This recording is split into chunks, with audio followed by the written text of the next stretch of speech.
चलिए,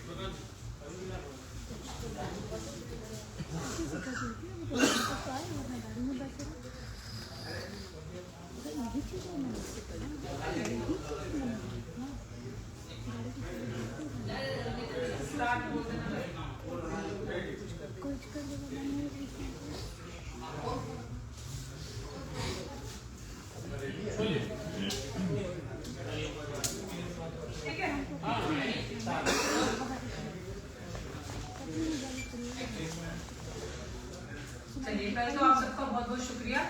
और जिस मुद्दे के लिए मुद्दे की बात करेंगे और जिस मुद्दे पे आज हम इकट्ठे हुए हैं, जिस तरीके से चोरी की मशीन, ये तो बोल सकते हैं चोरी की मशीन, वोट चोरी करने की जो मशीन ला रखी है उसके ऊपर अब पूरे देश में जो माहौल बना है और जिस मुद्दे पे आज हम यहाँ इकट्ठे हुए हैं, सिनेरियो मेरे सामने, मैं 2-3 चीजें बड़ी इंपॉर्टेंट बता रही हूँ आपको, सुन रहे। हमारे ना पंजाब में कहा जाता है जुड़ने पकड़ने, अब क्या हो चुका है, हम बड़े टाइम से एक चीज बोलते आ रहे हैं, अम्बेडकरवाद वर्सेस मनुवाद। बड़े लोग लगते हैं कि अब क्या बोलते जाते हैं, ये क्या मनुवाद क्या अम्बेडकरवाद। आज पूरे भारत में उसकी सच्चाई, उसकी हकीकत वो आपने देख लिया है। वो जैसे आपने देखा गाँव में कभी छोटे बच्चे या कहीं में शहर में भी लड़ते होंगे, लेकिन शहर में थोड़ा अंदर लड़ाई होती है, लेकिन गाँव में जैसे बॉल पकड़ के ऐसे घुमाते हैं, अब हो चुके कि अम्बेडकरवाद ने मनुवाद को ऐसे पकड़ के, जोड़े पकड़ के या गले से पकड़ के घुमाना शुरू कर दिया। और वो घुमाना ऐसे शुरू किया कि जिस तरीके से जो अम्बेडकर का डर, थोड़ा शांत हो जाओ, मैं कंफ्यूज हूँ, जिस तरीके से जो अम्बेडकर बाबा साहेब का डर और जो बौखलाहट लोगों के दिल में आ रही थी कि जो जागरूकता बढ़ रही है, डर किस चीज से, जिस तरीके से ये वोट चोरी करने की मशीन लागू करना और हमारा कीमती अधिकार जो उसी अम्बेडकर ने हम सबको दिया, वो लेकर मैं वोट दे रही हूँ प्राचा जी को और मेरा वोट चोरी कर जा रहा है सत्यप्रकाश जी को। मुझे नहीं देना उन्हें वोट, मुझे वोट देना ही नहीं या मुझे देना वोट उन्हें, और मुझे पता ही नहीं मेरा वोट चोरी करके कहाँ जा रहा है उस चोरी की मशीन की वजह से। और डर क्या है, बौखलाहट क्या है कि जब एक ऑर्डर, अभी आपने रिसेंटली देखा, पता है ना, पढ़ लिया ना आपने वो ऑर्डर जिसके बारे में अब चर्चा हो रही है, जिसके बारे में आज हम यहाँ पे आए हैं। ऑर्डर का टाइटल क्या है, महमूद प्राचा वर्सेस ECI, यही टाइटल है। और उस प्राचा के नाम के आगे क्या लिखा है, महमूद, है ना। तो जो महमूद लिखा है ना, और बाय डिफॉल्ट कह लो या रियलिटी कह लो या क्या कह लो, वो जो महमूद प्राचा ये रियलिटी है। प्राचा साहब आपको ये चीज माननी पड़ेगी क्योंकि आए दिन हम ये चीजें सुनते हैं और ये बड़ी टेक्निकल बात है। महमूद प्राचा अगर खाली महमूद होते तो जेल लिए जाते, अगर खाली मुसलमान होते तो चल जाता, अगर आरएसएस के मुसलमान होते या सॉफ्ट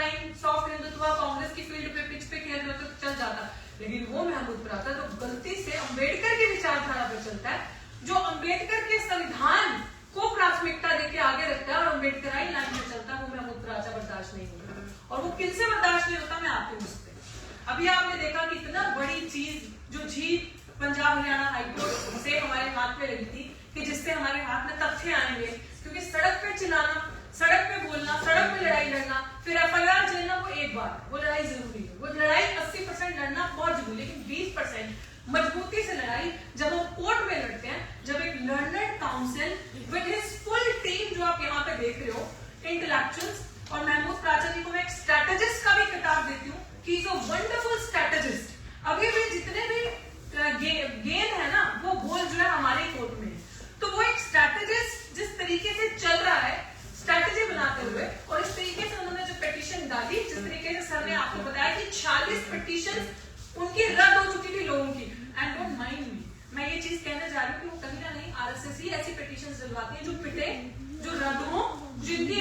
जो आगे से कोर्ट उसके विपरीत फैसला आपको सुनाया जाए। तो जब हमारी पिटीशन जो हल्की फुल्की अटकी हुई थी, उसके ऊपर ऑर्डर आया कि हाँ आप इनको, इनके सबूत, इनकी वीडियोग्राफी जो ये मांग रही, क्योंकि ये देश की जनता है जो ये चीजें मांग रहे हैं, वो आप दे सकते हो। और इतनी बौखलाहट, इतना डर अम्बेडकरवादियों से, इतना डर एक नाम से कि महमूद प्राचा जो सिद्धार्थ से पीछे नहीं हटेगा, जो अडी को रटल रहेगा और उनके साथ जो टीम काम कर रही है, जो जमीन पे भी डंडे आपकी जेल पर्चों से डरते नहीं है, लड़ने के लिए तैयार है और अपनी बुखलाहट के आखिर रातों रात कानून बदल दिया, अमेंडमेंट कर दी। ये डर नहीं तो क्या है, ये डर सीधे सीधे आपकी बुखलाहट दिखाता है कि आप इतना ज्यादा डरते हो हम लोगों से कि उसी का एक रिजल्ट कि अपने स्लीपर सेल को आपने कैसे यूज किया। जब आपको लगा, और मैं आपको ये चीज बता रही हूँ, शायद कॉमन मैन को नहीं पता होगा, आम इंसान को लग रहा होगा यार अब क्या, अब तो प्राचा साहब एक लड़ाई लड़ने गए थे, अब उस लड़ाई के बदले सरकार उनको ऑर्डर ले आई, लेकिन उसका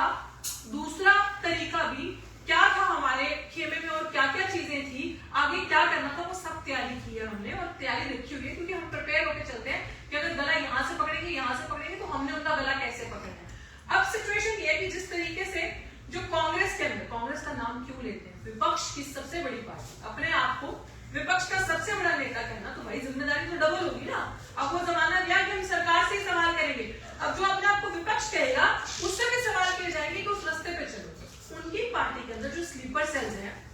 बार बार आप हमारी पुरानी वीडियोस, प्रेस कॉन्फ्रेंसेस उठा के देखो, हमने बार बार सबसे गुहार लगाई थी कि आप किसी भी कीमत पे कोर्ट में पिटीशन नहीं डालोगे, सुप्रीम कोर्ट में पिटीशन, क्योंकि अगर पिट गई जिस तरीके से अभी पिटीशन डाली है कांग्रेस पार्टी ने, आपने किससे पूछ के पिटीशन डाली? आप जनता की आवाज है, अगर आप जनता की आवाज है तो आपने क्या जनता का कंसेंट लिया उस बात पे, आपने क्या जनता से कंसल्ट किया उस बात पे, आपने वो लोग जो वॉर फ्रंट, बैटल फील्ड में, वॉर फ्रंट में सबसे आगे होकर लड़ रहे इतने टाइम से, आपने उनसे पूछा जाकर कि हम ये केस फाइल कर लेंगे, ये पिटीशन डाल लेंगे, इस ऑर्डर पे हमें डालना चाहिए कि नहीं डालना चाहिए, कि रोल बैक किया जाए या अमेंडमेंट की जाए, ये पूछना था। आपने पूछा, जनता नहीं चाहती है वो, मैं जनता हूँ, मैं आम जनता हूँ, मैं नहीं चाहती ये चलाकी हो। मेरी नजर में जिन लोगों ने ये पिटीशन डाली है सुप्रीम कोर्ट में, तो हाँ वो स्लीपर सेल वो आरएसएस से लिंक हो गया, क्योंकि वो चाहते हैं कि इस तरीके का फैसला आए, वहां से हम हार जाए, या तो ज्यादा से ज्यादा क्या करेगा कोर्ट, स्टे देगा। अगर कोर्ट ने स्टे दे दिया तो हम क्या करेंगे, मेरे जैसा आम नागरिक या XYZ कोई भी हमारी टीम में से जाएगा जी उस पिटीशन पे ऊपर या कोर्ट के ऊपर लड़ाई लड़ने के लिए, तो अदालत या उसका रेफरेंस लेके संसद में भी उठाया जाएगा जी सरकार ने, कोर्ट ने तो ये कहा है, कोर्ट ने तो होल्ड किया, कोर्ट ने तो स्टे दिया है, हम लोग क्या करेंगे उस टाइम पे। तो ये बहुत अहम मसला है। इस तरीके की एक कहते हैं कि जैसे आपकी अनरिस्पॉन्सिबल तरीके से आपने इस तरीके की हरकतें करी और आज अभी भी हम जीत रहे हैं, अभी भी हम उस जगह पे खड़े कि हम विन विन सिचुएशन में और हम जीत रहे थे। अगर हमारे ऑर्डर ने बुखलाहट नहीं मचाई थी, हमारे सड़कों के संघर्ष ने, रास्ते पे चलने वाले संघर्ष ने वो चीजें नहीं की रही होती, तो इस तरीके का सरकार फैसला ही नहीं देती। दोनों ट्रांसपेरेंसी, मैं जिसको वोट दे रही हूँ मुझे जानना है मैं किसको वोट दे रही हूँ, मुझे मेरा अधिकार होना चाहिए। भाई ऐप है, फोन पे यूज करते हो, सारे पेटीएम वगैरह यूज करते हो तो पेमेंट करते हो, ओटीपी नंबर पे आता है, ईमेल भी आता है, कि ईमेल में ओटीपी नहीं आता, तो आपको पता चलता है ना कि आपने पेमेंट किसको की। रीअश्योर होते हो ना आप कि अगर आपको ओटीपी आता है कि उसी बंदे के अकाउंट में वो पैसा जा रहा है, तो मैं जनता सेटिस्फाइड हूं ना कि मेरा पैसा सही जगह गया। तो भाई मेरा वोट मेरे पैसे से ज्यादा कीमती है, तो मुझे जानना है ना मेरा वोट किसको जा रहा है, तो वो मेरा अधिकार है ना। मैं कह रही हूँ मेरा वोट पेपर बैलेट से ले लो, इस चोरी की मशीन से ना लो, इस चोरी की मशीन से जो आज इस देश का प्रधानमंत्री बन के बैठा है, इस चोरी की मशीन से जो आज गृह मंत्री बन के बैठा है, मुझे आपत्ति क्यों नहीं होगी, मुझे होगी। और इतनी बुखलाहट कि महाराष्ट्र में जब एक रैली करने के लिए हमारा मिशन सेफ कॉन्स्टिट्यूशन पहुंचा और मिशन सेफ कॉन्स्टिट्यूशन के नेशनल कन्वीनर महमूद प्राचा जी पहुंचे, तो महाराष्ट्र के डिप्टी चीफ मिनिस्टर के चीफ मिनिस्टर बोल रही हूँ मैंने, चीफ मिनिस्टर बोल दिया क्या, chief minister okay okay chief minister okay मुझे लगा कि मैं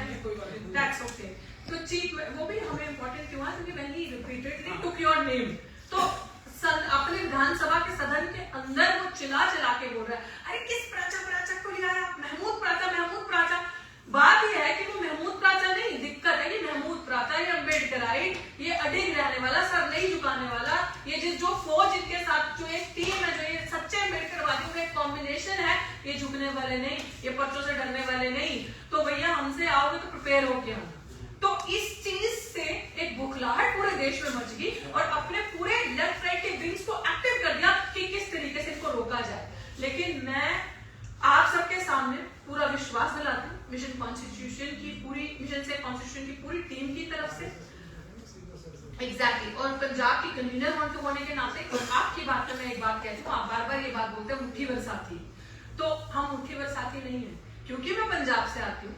मैं पंजाब से आती हूँ तो भी हमारे शहीदी दिवस दिहाड़े चल रहे हैं। मेरे गुरुओं ने, गुरु गोबिंद सिंह जी ने और पूरे खालसा पंथ ने जो कुर्बानियां दी हैं, तो उन्होंने एक बड़ी खूबसूरत बात कही है, 1.25 लाख से 1 लड़ाओ। तो 1 ये जो फौजें हैं ये 1.25 लाख से लड़ने के लायक है, तो हम एक नहीं है, पहली बात तो हम 1.25 लाख हैं। तो मैं आपको ये चीज बता दूं, थोड़ा सा टेक्निकली मुझे लगा, मुझे मेरी इतना वो तो नहीं, लेकिन आपको क्लियर कर दूं। तो इसलिए ये दिन, ये चीजें हमारे लिए बहुत महत्वपूर्ण है, और हम लोग वॉर जोन में जाने के लिए बिल्कुल प्रिपेयर है। देखेंगे आपकी आरएसएस को भी, देखेंगे इस तरीके के झूठे फर्जी जो अपना ही बेंच बिठाकर, हमें ये भी पता है कि ऑर्डर किस तरीके के,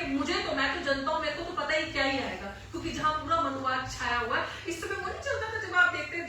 टेलीविजन में, एक तरफ से जो धार्मिक, जब आप सीरियल देखते थे तो एक तरफ से वो वार कर रहा होता, उसकी वो करंट सा आ रहा होता, और दूसरी तरफ से राक्षस और वो भगवान का वॉर चल रहा होता है। इस समय ये वो चल रहा है, मनोवाद और अम्बेडकरवाद का। एंड आई थिंक हमेशा सत्य की जीत होती है, और सच ही जीतता है, और सच की ही जीत होगी। और ये टीम जो आपके सामने बैठी है, ये पूरे देश में, मैं यहाँ से ऐलान करती हूँ, आंदोलन की पूरी तैयारी कर चुकी है। मेरी पंजाब की जमीन मैंने पूरी तैयार करके रखी है। बस आने वाले टाइम पे हम एक और प्रेस कॉन्फ्रेंस करके आपको ये चीज बताएंगे कि चाहे SC, ST, OBC, मिनोरिटीज, पूरा जो 92% पॉपुलेशन तबका है, और जो लोग अदर कम्युनिटी से भी हैं लेकिन संविधान को प्यार करने वाले, अम्बेडकर को प्यार करने वाले, अम्बेडकर की विचारधारा को समझने वाले, वो सब लोग आज तत्पर हैं कि इसका जल्दी से जल्दी सोल्यूशन हो। और हमारे देश में जो डॉक्टर भीमराव अम्बेडकर का संविधान, जो इक्वालिटी, लिबर्टी, फ्रेटर्निटी, भाईचारे, बंधुता की बात करता है, स्वतंत्रता से पहले समानता की बात करता है, उस विधि के विधान को, संविधान को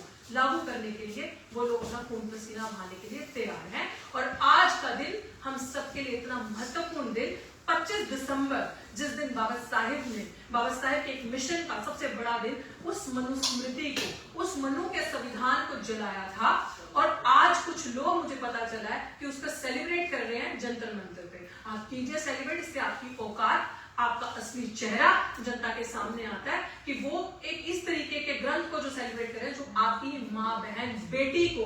इंसान के बराबर इज्जत नहीं देता है। तो मैं हमेशा ये चीज कहूंगी कि अम्बेडकर साहब अमर रहे, और उनका संविधान हम अपनी जिंदगी जान पे खेल कर भी इस तरीके से बचाएंगे। और इस मशीन को, इस राजा की जान जिसके अंदर बची है, उसकी गर्दन हम बहुत जल्दी काटने वाले हैं। शुक्रिया। जय भीम, जय संविधान, जय भारत।